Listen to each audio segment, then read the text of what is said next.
What owners really need in dog training to help them enjoy their dogs more is a good prompt sit or down command and then a reliable stay. Strangely enough, though, very few dogs learn the meaning of the word sit. Just stand with your dog in front of you and let's just run through a simple sequence. Sit down, sit, stand down, stand. Sit. Good. Down. Sit. Stand. Down. Stand. Very, very nice. All right, now what I want you to do is just hand signals only. You can say things like the dog's name and good dog, but just hand signals only. Don't say the words. Yes.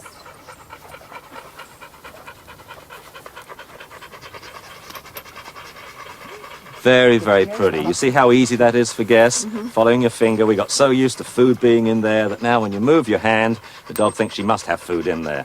So the food lure movement has become a hand signal. All right, now what I want you to do is hands by your side, look me in the eyes and smile, and words only, no body movements, no hand movements whatsoever. Rover, sit down, sit, stand down, stand. Look me in the eyes. Sit. Down. Guess sit. Guess sit. So keep talking to her, get a bit more animation. Sit. Guess. Give her a hand signal now, help her up.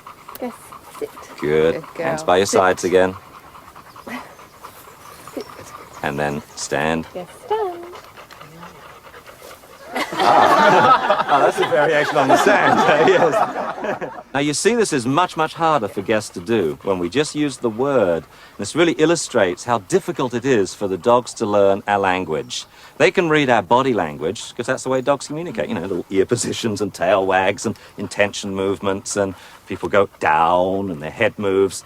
So you watch the owners very carefully when we do this. Words only, though, is difficult. And Guess, who hasn't made a mistake up till now, all of a sudden starts to blow it and improvise in a very, very funny way.